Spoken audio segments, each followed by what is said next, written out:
ईश्वराय वरदाय सुरप्रियाय लंबोदराय सकलाय जगद्विताय नागाननाय श्रुतियज्ञविभूषिताय गौरीसुताय गणनाथ नमो नमस्ते। श्री गणपते नमो नमः। श्री हनुमान जी महाराज की जय। श्री रामचंद्र भगवान की जय। श्री गायत्री मात की जय। श्री सोमनाथ महादेव की जय। भारत माता की जय। वंदे वेद मातरम वंदे वेद मातरम वंदे वेद मातरम। श्री कृष्ण कन्हैयालाल की जय। ओम श्री डोंगरे जी महाराज की जय। सौनु करो कल्याण हे दयाळु प्रभु, सौनु करो कल्याण नर नारी पशु पक्षीनी साथे जीव जंतुनु तमाम सौनु करो कल्याण। जगतना वासीओ सौ सुख भोगवे आनंदे आठे जाम। दुनिया में दर्द दुकाळ पड़े नहीं, लड़े नहीं कोई गाम। सर्व जगे सुखाकारी वधे वળી વધે ધન ધાન્ય। કોઈ કોઈનું પૂરું ન ઈચ્છે, સૌનું ઈચ્છે સૌ સમાન। પોત પોતાના ધર્મ પ્રમાણે સર્વ ભજે ભગવાન। સૌનું કરો કલ્યાણ હે દયાળુ પ્રભુ, સૌનું કરો કલ્યાણ।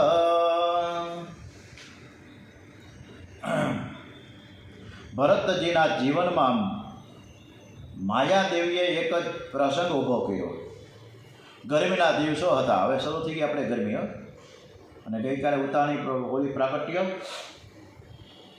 સૂર્યનો ઉદય થયો, ભરતજી જળમાંથી બહાર આવ્યા છે, અને એ જ સમયે 9 માસ પૂર્ણ કરેલ સગર્ભા હરણી ત્યાં જળપાન કરવા ગઈ છે।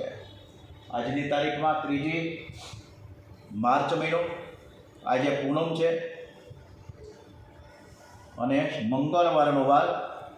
આજે કથા આપણે કૃષ્ણ પરમાત્માને સરસ રીતે સંભળાવીએ છીએ એવી ભાવના સાથે હરણી છે એ જળપાન કરવા ગઈ હતી, જે સગર્ભા હતી। બહુ જ તરસ લાગી હતી। જ્યાં તે જળપાન કરવા ગઈ કે સિંહે ગર્જના કરી। સિંહની ગર્જના સાંભળી હરણી ગભરાઈ। ગંડકી નદીનો નાનકડો પ્રવાહ હતો। હરણીએ નદીને સામે કાંઠે જવા માટે કૂદકો માર્યો। પ્રસવનો સમય થયો તો કૂદકો મારતા જ પેટમાંથી બાળ હરણ બહાર આવ્યું અને પાણીમાં પડ્યું।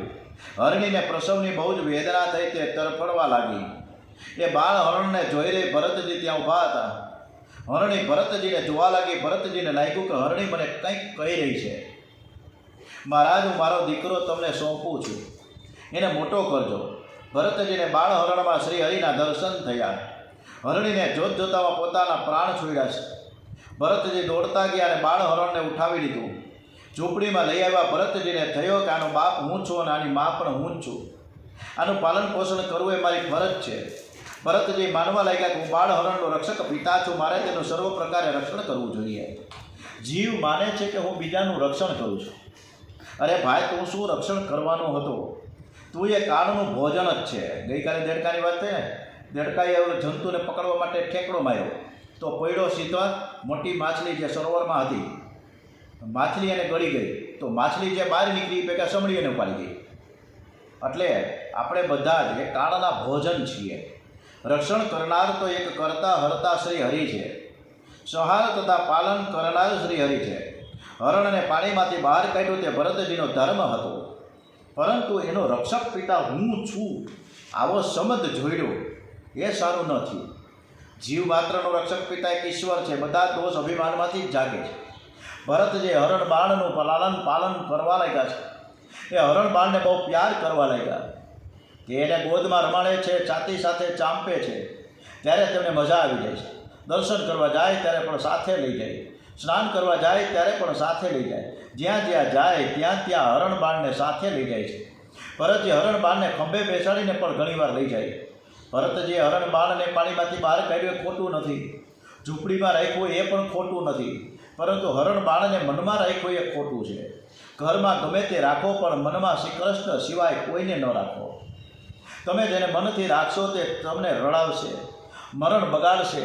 મન પરમાત્મામાં જ રાખજો। આજ સુધી ભરતજી સંધ્યા ગાયત્રી કરે ત્યારે તેમને તેજોમય નારાયણ દેખાતા, પણ હવે ગાયત્રી જપ કરતા પેલો હરણ બાણ દેખાતો। ભરતજી શ્રી હરિને માટે ઘર છોડીને આવ્યા અને હરણમાં ફસાયા. ભરતજી પ્રારબ્ધ હરણ બાળ સ્વરૂપે આવ્યું છે. તે પ્રારબ્ધ ભોગવે છૂટકો છે. પ્રારબ્ધ ભોગવવું જ પડે છે. હવે એક દિવસ એવું બન્યું કે હરણ બાળ જે નાનકડું એ હરણ હતું, બચ્ચું હતું, એ જંગલમાં દૂર દૂર રમવા ચાલ્યું ગયું. રાત પડી છતાં તે પાછું ન આવ્યું. ભરતજી ચિંતા કરવા લાગ્યા છે, આજે હરણ બાળક પાછું કેમ ન આવ્યું? કાળને કોઈની દયા આવતી નથી. કાળ કદી એવું વિચારતો નથી કે આણે પોતાનું કાર્ય પૂરું કર્યું છે કે નથી કર્યું. માટે મૃત્યુની રોજ તૈયારી રાખજો. જિંદગી એવી રીતે જીવો કે મૃત્યુ આવે ત્યારે તમે અસાવધ ન રહો. વીજળીને ચમકારે એ દોરો છે એ કોઈમાં પૂરવી દો.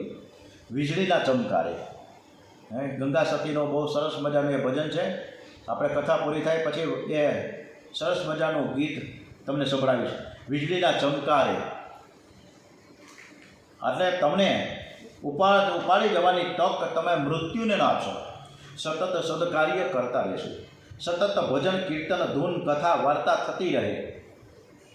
એટલે કોઈને દયા આવતી નથી કાળને. કદાચ અધૂરું ગમે એટલું કામ હોય, કારણ કે દરેકને કામ બાકી જ હોય. કોકને છોકરાઓને પરણાવવાના હોય, કોકને ધંધે લગાડવાના હોય, અથવા કોકના હજી તો ધંધો થોડો શરૂ થયો, હજી તો આગળ ધપાવવો છે. આવી બધી ઘણી ઈચ્છાઓ હોવા છતાં પણ જ્યારે કાળ મૃત્યુદેવ આવે અને બાવડું પકડીને લઈ જાય ત્યારે મૃત્યુદેવને વિનંતી કરી, ભાઈ થોડાક દી તો રહેવા દે પૈસા. આમનામ હજી ક્યાં મારો સમય થઈ ગયો, હજી તો શરૂઆત થઈ ગઈ અને હજી ધંધો તો હજી વિકસાવવાનો બાકી છે. એ તું વિકસાવવાનું પછી ખબર છે. અત્યારે તો તમે મારી હારે બાવડું પકડીને ઉપડી જાય. કાંઈ કોઈનું કોઈ સાંભળતું નથી. ફટાફટ ઘરમાં ક્યાં કોઈ સાંભળે છે? ડેડ બોડી પડ્યું હોય, નામ હતો રમણીકલાલ, અને એ રમણીકલાલ ગુજરી જાય એટલે ડેડ બોડી, ચાલો બોડીને બહાર કાઢો ફટાફટ. રમણીકભાઈ ભૂલાઈ જાય. એટલે આવું બધું છે. 5 કલાકે પણ આપણે ઘરમાં મૃત્યુ થાય એટલે ટકવાના નથી. સ્મશાન ભેગા કરી દઈએ, લાકડા ભેગા લાકડું થઈ જાય. ભરતજીને કાળ પકડવા આવ્યો છે. ભરતજીના મનમાં બાણ હરણનું સ્મરણ ચાલતું હતું. હરણનું ચિંતન કરતાં કરતાં ભરતજીએ શરીરનો ત્યાગ કર્યો છે. મરતી વેળા હરણના ચિંતનથી તેમણે હરણનું શરીર મળ્યું. બીજા જન્મની તૈયારી મનુષ્ય આ જ જીવનમાં કરે છે. આ જીવનમાં બિયા મળે છે, ફળ નહીં. પૂર્વજન્મમાં કરેલું તપ ક્યારેય નિષ્ફળ જતું નથી. એટલે આપણે બધા જે શ્રોતાજનો છે એને આગલા જન્મમાં કાંઈક એવા પુણ્ય કાર્ય કર્યા છે, ત્યારે આપણે આવા સરસ મજાનો સત્સંગ મળે છે. જન્મતાની સાથે જ ભરતજીને પોતાનો પૂર્વજન્મ યાદ આવ્યો છે. તેથી હરણ રૂપે અવતરેલા ભરતજીના પશ્ચાતાપનો પાર ન રહ્યો. પૂર્વજન્મમાં હરણ બાળ ઉપર મમતા રાખેલી તે યાદ આવી. જીવ જ્યાં જાય છે ત્યાં સુખ માનીને જીવે છે, પણ ભરતજીનો જીવ હરણના શરીરમાં હવે સાવધ થઈ ગયો. એકદમ સાવચેત, એકદમ કાળજી રાખવા લાગ્યા. એટલે તેને હરણના શરીરમાં પણ જરાય આનંદ આવતો નથી. એમણે હરણ શરીરમાં તપ શરૂ કર્યું. ઓમ નમો ભગવતે વાસુદેવાય, ઓમ નમો ભગવતે વાસુદેવાય, ઓમ નમો ભગવતે વાસુદેવાય. જેટલા દિવસ હરણ બાળનો સંગ કર્યો તેટલા દિવસ હરણ તરીકે રહ્યા. પ્રારબ્ધ પૂરું થતાં ઓમ હરે નમો નમઃ, ઓમ હરે નમો નમઃ, ઓમ હરે નમો નમઃ બોલતા બોલતા શરીર છૂટી ગયું. પવિત્ર બ્રાહ્મણના ઘેર પ્રગટ થયા ભરતજીનો છેલ્લો જન્મ છે. બાલ્ય અવસ્થાથી ભરતજીને ભક્તિનો રંગ છે. શાસ્ત્રમાં છેલ્લા જન્મના કેટલાક લક્ષણો બતાવ્યા છે. બાલ્ય અવસ્થાથી જ્યારે ભક્તિનો રંગ લાગે તો માનવું કે આ તેનો છેલ્લો જન્મ છે. જેની બુદ્ધિમાંથી કામ ગયો હોય તો માનવું કે તેનો છેલ્લો જન્મ છે. પ્રત્યેક વસ્તુ જોતા જ એને ભગવત ભાવ જાગે તો માનવું કે આ તેનો છેલ્લો જન્મ છે. જેની દ્રષ્ટિ જ્યાં જ્યાં જાય ત્યાં ભગવાન દેખાય તો માનવું કે આ તેનો છેલ્લો જન્મ છે. જે હૃદયથી અત્યંત દીન છે તો માનવું કે આ તેનો છેલ્લો જન્મ છે. જેની બુદ્ધિમાંથી અભિમાન ગયું તો માનવું કે આ તેનો છેલ્લો જન્મ છે. એટલે આ છેલ્લા જન્મના ઘણા બધા લક્ષણો આપણે બતાવ્યા છે. એ મહિનો આપણામાં કાંઈ છે જ નહીં. એટલે આપણે છેલ્લો જન્મ છે જ નહીં. હજી તો કેટલું બધું ફરવાનું છે. મકોડાય થવાનું, વાંદાય થવાનું, જીવડાય થવાનું, તીડે થવાનું, કેટલું બધું થવું. જળ ભરતજીનો આ છેલ્લો જન્મ. એટલે આ જન્મમાં તેમણે કોઈમાં કંઈ આસક્તિ રાખી જ નથી. તે હસતા નથી.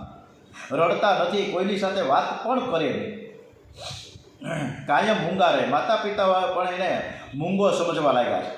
ભરતજી મૂંગા ન હતા પણ જ્ઞાની હતા. પિતાજીએ તેને જનોઈ આપી. ઓમકારનો પ્રણવ મંત્ર આપ્યો છે.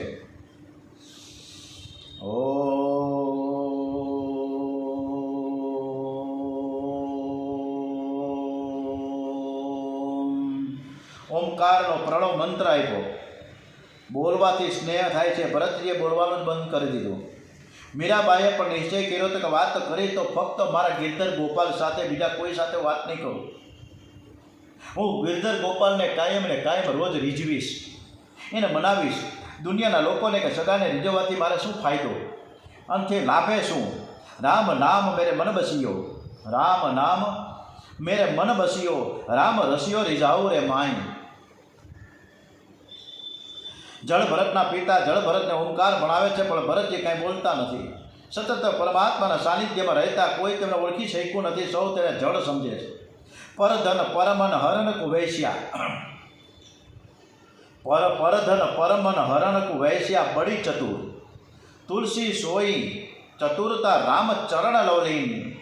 વેશ્યા છે ને એને પરધન પરમન બધું જ છે ને બહુ સારું લાગે, બહુ ચતુર હોય છે, ગમે એને પાડી દે. તુલસી સોઈ ચતુરતા, તુલસીજી તો એમ કહે છે કે જે રામ ચરણમાં લવલીન હોય, જે મગ્ન હોય, જે આતુરતાપૂર્વક રામ નામનું શ્રી રામ જય રામ જય જય રામ, શ્રી રામ જય રામ જય જય રામ, રામ ચરણ લવલીન. તુલસી સોઈ ચતુરતા, તો એ ચતુર છે. ભરતજીને બધું આવડે પણ પિતાજીને બોલાવેલા મંત્ર બરાબર બોલતા નથી. જ્ઞાન મારે જાહેર કરવું નથી. હું બુદ્ધું ને બુદ્ધું જ રહું. કોઈ મને સારા ચતુર સમજે નહીં, કોઈ મને હોશિયાર ન સમજે, કોઈ મને ભણેલો ગણેલો ન સમજે. આવી રીતના એક સંકલ્પ કર્યો. હવે એક દિવસ ભાઈઓએ એને પકડીને ખેતરમાં લઈ ગયા. ત્યાં તો એને બધી સમજ પાડીને પક્ષીઓ ઉડાડવાનું કામ શોધ્યું છે. ભરતજી તો ખેતરમાં બેઠા ધ્યાન કરે, કોઈ પક્ષીને દાણા ચડતા રોકે નહીં. ગાય બળદ ખેતરમાં આવે તો પણ કોઈને રોકે નહીં. ભરતજી સર્વમાં ભગવાનના દર્શન કરે છે.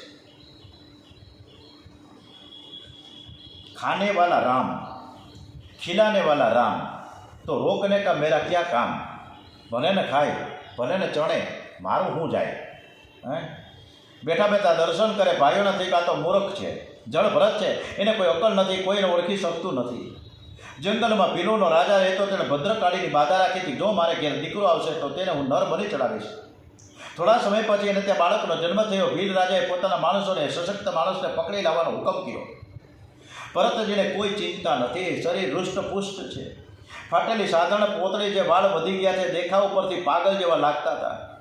ભીલોની નજર જળ ભરત ઉપર ગઈ. પકડીને જળ ભરતને ભીલ રાજા સમક્ષ રજૂ કર્યા છે. ભરતજીને નવડાવવામાં આવ્યા. એક સ્વચ્છ લાલ કપડું પહેરાવવામાં આવ્યું. રક્તચંદ્રનું તિલક કર્યું. ફૂલની માળા પહેરાવી. ખાવા માટે 500 રૂપિયાના સરસ મજાના અડદિયા મૂક્યા. ભરતજી તો શાંતિથી નારાયણનું શ્રીમન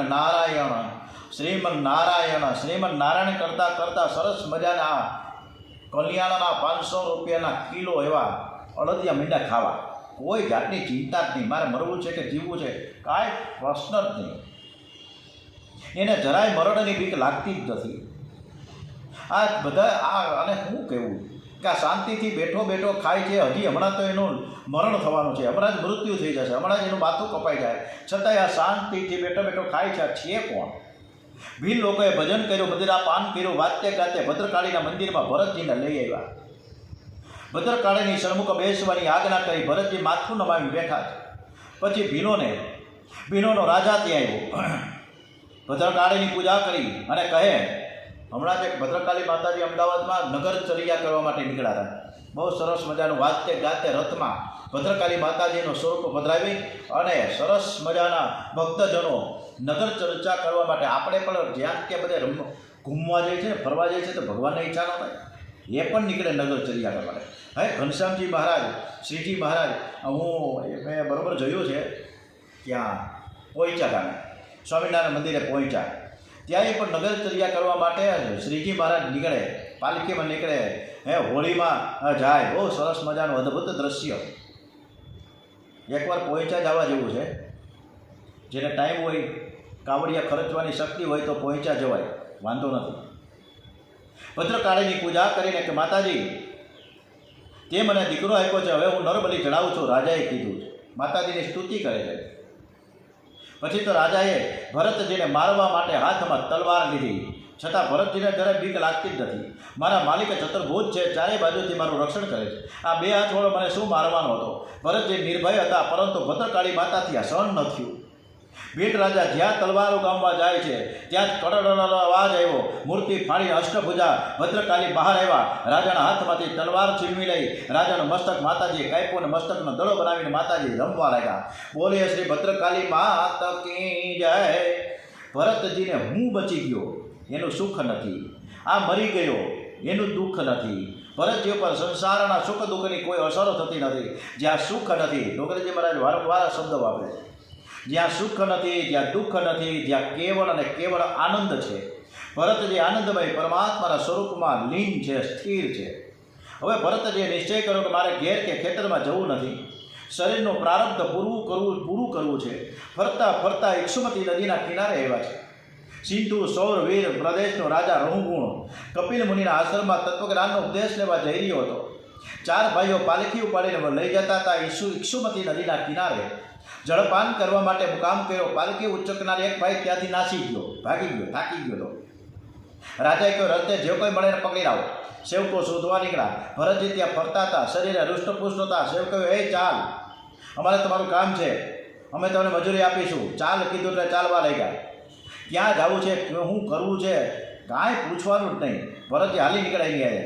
અરે ભાઈ તારે પાલખી ઉપાડવાની છે અહીંયા. હવે પૂર્વ જન્મમાં ભરત તો રાજા હતા. અનેક વાર એ પાલખીમાં હાથીને અંબાડી ઉપર બેઠા હતા. પણ આ જે પાલખી ઉપાડવાનો પ્રસંગ આવ્યો, બીજા રાજાને ઉપાડવાનો પ્રસંગ આવ્યો. ભરતજીએ કોઈ પણ આનાકાની વગર પાલખી ઉપાડી. નારાયણનું સ્મરણ કરતાં કરતાં ચાલવા લાગ્યા. પગ નીચે કોઈ જીવની હિંસા ન થાય તેથી ભરતજી ધરતીમાં નજર રાખીને ચાલતા. રસ્તામાં કીડી કે કોઈ નાનો જીવજંતુ દેખાય એટલે તેને બચાવવા તરત જ કૂદકો મારે એટલે પાલખીમાં બેઠેલો રહુગુણ એકદમ ઊંચો થાય અને પાલખીનો દાંડો એના માથે વાગે. 2-4 વાર રાજાએ તે સહન કર્યું. પછી સહન ન થતા ત્યારે સેવકોને ઠપકો આપ્યો કે ભાઈ બરાબર ચાલો ને, હું ઠેકડી કર્યા કરું છું, મને અહીંયા ત્રાસ થાય છે, મને દંડો વાગે છે. ત્યારે સેવકો કે અમે તો બરાબર હાલીએ છીએ, પણ આ નવો આવ્યો છે ને પાગલ જેવો લાગે છે.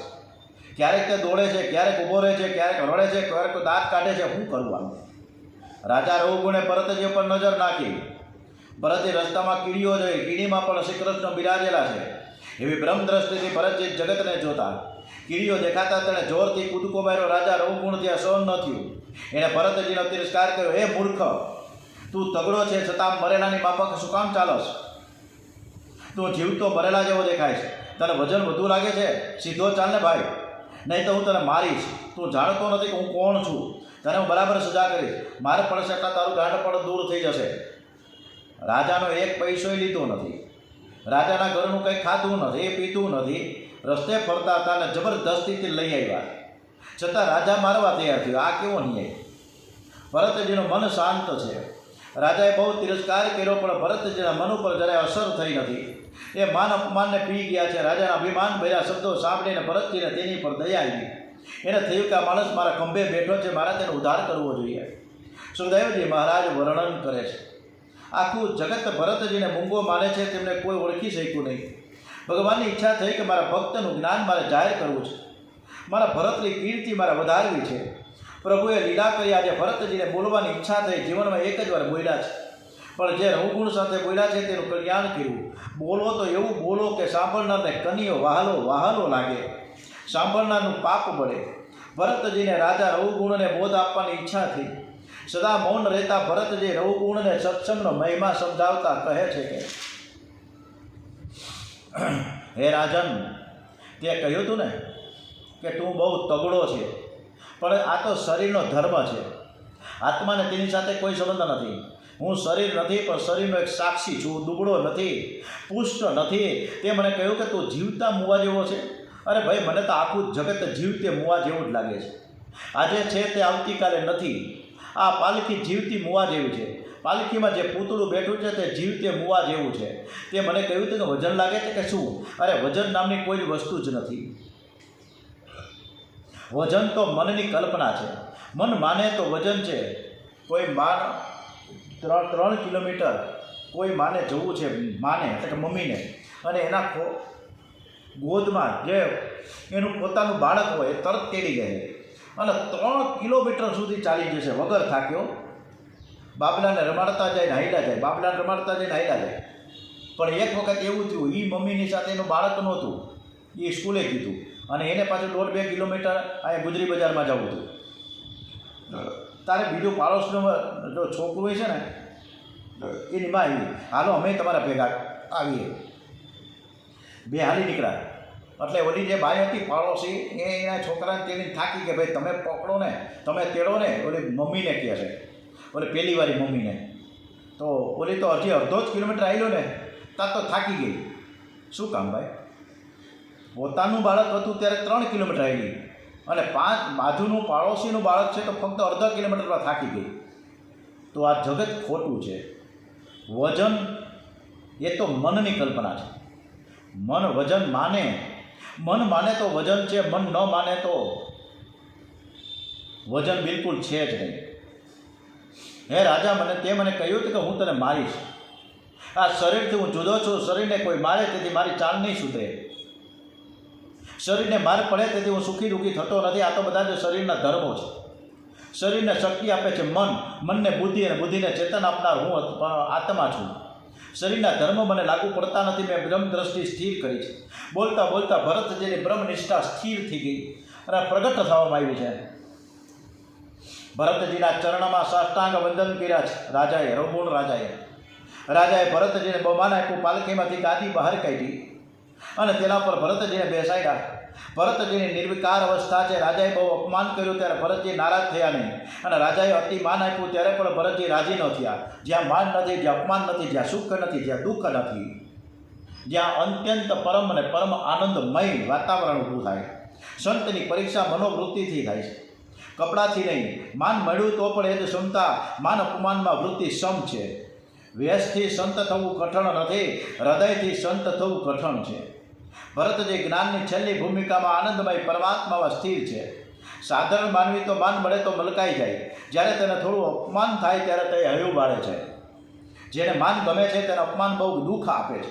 જેને માન ગમતું નથી તેને અપમાનમાં પણ શાંતિ ગુમાવતો નથી.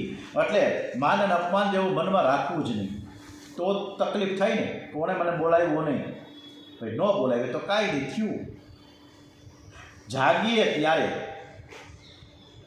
જાગીએ, તુલસીદાસજીએ બહુ સરસ મજાનું કીધું છે. જાનીએ તબહી જીવ જગ જાગા, જબ સબ વિષય વિલાસ વિરાગા. જાગીએ ત્યારે જાગ્યો કોણ?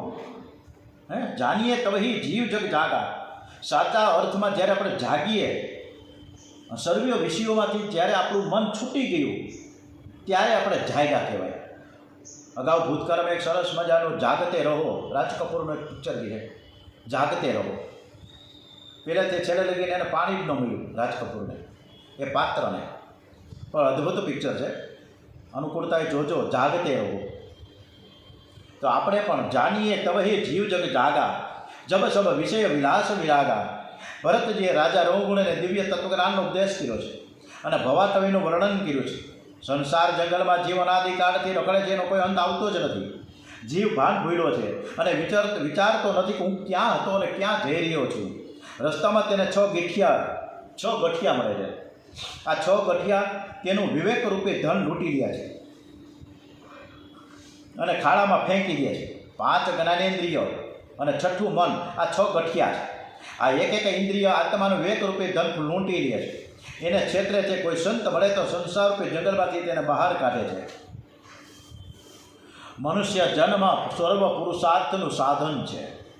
ડોંગરેજી મહારાજ કે મનુષ્ય જન્મ જે આપને મળ્યો છે એ કાંઈ એમને નથી મળ્યો, પણ આગલા જન્મનું પુરુષાર્થનું એક આ સાધન આપણે આપવામાં આવ્યું છે, એ શરીર. અને એમ કે આ ભારત વર્ષમાં જન્મ પામેલા મનુષ્યનો આ પ્રમાણે મહિમા ગાય છે. અહો, આ ભારત વર્ષના મનુષ્ય કેવા પુણ્ય કર્યા છે. અથવા શ્રીહરિ પોતે શું તેના ઉપર પ્રસન્ન થયા છે. ભારત તો બધાને બહુ જ ગમે છે. આપણા દેશમાં જે ઋષિ મુનિઓ અને ભગવાનના જે અવતારો અહીંયા થયા છે એ અદ્ભુત છે. અહીંયા ભગવાને અવતાર ઘણા બધા ધારણ કર્યા. આ દેશ છે, આપણી ભૂમિ છે, જે પવિત્ર ભૂમિ છે. મનુષ્ય જન્મ હરિની સેવા માટે ઉપયોગી હોય, અમે પણ એની ઝંખના કરીએ છીએ, દેવતાઓ કહીએ છીએ. દેવતાઓને પણ આ માનવ શરીર જેવી જે સુખ પ્રાપ્તિ છે ને એવી ન્યા મળતી નથી. આજકાલ કલિયુગમાં રાવણ તો નથી રહ્યા, પણ રાવણનો વંશ બહુ વધ્યો છે. આજકાલ સમય એવો આવ્યો છે કે દરેકનું મન બગડે છે, પણ નામ સાથે પ્રીતિ થતાં મન બગડતો અટકી જાય છે. સુખદેવજીએ એક અધ્યાયમાં ભરતજીના વંશનું વર્ણન કર્યું છે. પછી ભૂગોળ અને ખગોળનું વર્ણન કર્યું. જંબુદ્વીપ, લક્ષદ્વીપ, શાકદ્વીપ, શાલ્મલી દ્વીપ, કૌંચદ્વીપ, કુશદ્વીપ, પુષ્કરદ્વીપ જેવા 7 દ્વીપો છે. એ દ્વીપોમાં અનેક નદીઓ છે, અનેક પર્વતો છે. જંબુદ્વીપમાં 9 ખંડ છે: ઇલાવર્ત, કેતુમાલ, રમ્યક, ઈરણ્યક, પુરુ, ભદ્રાક્ષ, હરિવર્ષ, કી પુરુષ અને ભરતખંડ. એક ખંડમાં પરમાત્માનું સ્વરૂપ અનન્ય ભક્ત સાથે બિરાજે છે. ભરતખંડના માલિકદેવ નરનારાયણ સ્વામી છે, એની સેવા નારદજી કરે છે. ભરતખંડનો મહિમા સમજાવ્યો. ગ્રહોની નક્ષત્ર ગતિ, રાશિ ગતિ, 2 પ્રકારની ગતિ સમજાવી છે ડોંગરજી મહારાજે. પૃથ્વીની નીચે અતલ, વિતલ, સુતલ, તલ, તલાતલ, મહાતલ, રસાતલ અને પાતાળી એમ સપ્તપાળની કથા કહી છે. છેલ્લે પરીક્ષિત રાજાએ નરલોક વિશે જાણવાની, નરકલોક વિશે જાણવાની ઈચ્છા પ્રકટ કરી. સુખદેવજી મહારાજ કહે છે કે મને નરકલોકનું વર્ણન તમે સરસ રીતે મને સમજાવો અને સંભળાવો. ઉપરાંત લોકોને જુદા જુદા ફળ મળે છે, તેનું કારણ શું છે એ પણ જણાવો. મનુષ્યને તેના કર્મ અનુસાર તેમના ફળ મળે જ છે. સુખદેવજી મહારાજ કહે છે કે કર્મ કરનાર મનુષ્યની શ્રદ્ધા 3 પ્રકારની હોય છે. શ્રદ્ધામાં તારતમ્ય હોવાથી સર્વ કર્મોના ફળો જુદા જુદા મળે છે. તેમજ જેને માટે શાસ્ત્રમાં મનાઈ કરી છે એવા અધર્મ કરનારા મનુષ્યની શ્રદ્ધા વિરૂપ હોય છે. તેથી તેને ફળ રૂપે હજારો નરકની ગતિઓ મળે છે. તેની મુખ્ય ગતિઓ હવે હું તમારી આગળ રજૂ કરીશ. 3 જગત દક્ષિણ દિશામાં, પૃથ્વીની નીચે અને સમુદ્રની ઉપર આવેલ છે. બધા મળીને 21 નરકો આવેલા છે. આ જે નરકની વર્ણન કર્યું છે 21 નરકો કયા પ્રકારના છે કે તામિસ્ત્ર, અંધતામિસ્ત્ર, રૌરવ, મહારૌરવ, કુંભીપાક, કાલસૂત્ર, અશીપત્ર નવર, શુકુરમુખ, અંધકૂપ, કૃમિભોજન, સંદસ, સપ્તસુર્મી, વ્રજકંટક શાલ્મી, વૈતરણી, પુર્યોદ, પ્રાણવૃદ્ધ, વિષન્ના, લાલાભક્ષ, સારમેયોદન, અવિચી અને અયમાન. આ નરકો ઉપરાંત બીજા 7 નરકો છે. સાર કરધર્મ, રક્ષોગણ ભોજન, શૂલપ્રોત, દંડશૂદ્રક, અવટ નિરોધન, પર્યાવર્તન અને શુચિમુખ. આ બધા નરકોમાં જેણે જેવા પાપ કર્યા હોય એવો એનો દંડ મળે છે. એટલે કે વિવિધ પ્રકારની સજા અને એના દુઃખો ભોગવવાનો વારો દરેક મનુષ્યને આવે છે. કોઈ એમાં બાદ નથી. પાપીઓ હોય તે નરકમાં પડે છે અને પાપની આકરી સજા ભોગવે છે. ધર્મ અને માર્ગે ચાલનારા સ્વર્ગમાં જાય છે અને ફરીને જન્મ લેવા માટે પાપ અને પુણ્યના શેષ ભાગથી પાછા મૃત્યુ લોકમાં પધારે છે. તમે તમારા મનને સજા કરશો તો મહારાજા તમને સજા કરશે નહીં. જે જીભ જૂઠું બોલે એ દિવસે ઉપવાસ કરો. જે દિવસે પાપ થાય એ દિવસે માળા વધારે કરો. પરમાત્માનું નિરંતર નામ સ્મરણ કરતા રહો. ઓમ નમઃ શિવાય, ઓમ નમઃ શિવાય, ઓમ નમઃ શિવાય. ઇતિ પંચમ સ્કંદ સમાપ્તમ. શ્રીમન નારાયણ નારાયણ નારાયણ ભજમન નારાયણ નારાયણ નારાયણ સ્વામી નારાયણ નારાયણ નારાયણ બદ્રી નારાયણ નારાયણ નારાયણ. બોલીએ શ્રી વૃંદાવન બિહારી મહારાજ કી જય. ઓમ શ્રી કૃષ્ણ કનૈયા લાલ કી જય. બાલકૃષ્ણ લાલ કી જય. ડોંગરેજી મહારાજ કી જય. શ્રી સુખદેવજી મહારાજ કી જય. શ્રી ભાગવત ભગવાનજી મહારાજ કી જય. વંદે વેદ માતરમ. ભારત માતા કી જય. ઓમ નમઃ પાર્વતી પતે. હર હર હર હર હર હર હર મહાદેવ હર.